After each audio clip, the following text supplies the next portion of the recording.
Une application pratique que l'on a avec Belbin, c'est la roue de l'équipe. La roue de l'équipe, c'est de regarder justement comment cette équipe est constituée en termes de rôle. Et on voit par exemple dans cette équipe, ce qui nous saute tout de suite aux yeux, c'est qu'on a par exemple personne qui est représenté sur ce rôle, ce qu'on appelle le rôle de priseur. Le priseur, c'est une façon d'agir et d'interagir avec les autres en prenant du recul, en analysant, en proposant des choix. C'est un bon évaluateur, c'est un excellent médiateur. Il donne toujours son avis, il a un avis sur tout. Les experts n'aiment pas trop les priseurs, parce que les experts, ils savent, ils ont besoin de savoir, ils ont besoin de connaître le métier, d'avoir de l'expérience, et le priseur, lui, il peut vous donner son avis sans rien connaître. Donc on voit que cette équipe va vraiment manquer de priseurs. On va commencer par les points positifs. Elle est constituée, on voit qu'il y a... Alors, c'est les deux premiers rôles de chacun. C'est les deux premiers rôles de chacun qui sont représentés sur les 9 rôles Belbin. Donc le rôle de concepteur, le rôle de priseur, le rôle d'expert, le rôle de perfectionneur, le rôle d'organisateur, de propulseur, de coordinateur et le rôle de soutien. On dit qu'il y a 3 rôles dans la relation, soutien, coordinateur et promoteur. 3 rôles dans l'action, propulseur, perfectionneur et organisateur.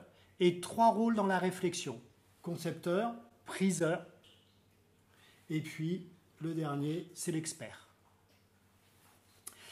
Donc, dans cette équipe, nous avons beaucoup de rôles en propulseur et en promoteur. Cette particularité dans cette équipe, c'est qu'elle va avoir une très grande force pour engager. C'est une équipe qui adore avancer. S'il y a des réunions, il faut que ces réunions soient très animées. Il faut que ça aille vite pour que cette équipe soit satisfaite. C'est son point fort. Faire avancer les choses. Son point de vigilance, c'est la hauteur de son point fort. C'est-à-dire qu'elle va avoir tendance à partir très très vite sans s'être assurée qu'elle prend la bonne direction. Et ça va être amplifié par le manque de priseurs. Parce que les priseurs, ils ont le côté stratège, discernement. Ils aiment réfléchir avant d'agir. Or, notre équipe adore agir avant de réfléchir.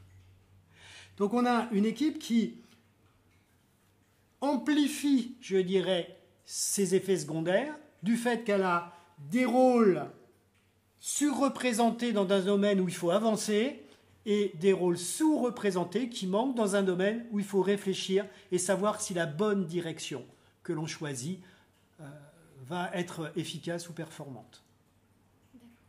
Donc, qu'est-ce qu'on fait une fois qu'on a pris conscience de ça? On met effectivement, et on fait prendre conscience à l'équipe que ce qui lui paraît normal, d'avancer et de foncer, ben, ça a les avantages, mais ça a aussi des effets secondaires. Et de toucher du doigt que la personne qui va jouer ce rôle-là, c'est elle qui va représenter le maillon fort. C'est elle qui va apporter de la valeur. Mais c'est elle qu'il va falloir accepter. Parce que quand elle va dire « posons-nous », réfléchissons avant d'agir, interrogeons-nous sur la stratégie, sachons si nous faisons le bon choix, les autres impatients d'avancer vont devoir accepter, je dirais, cette complémentarité.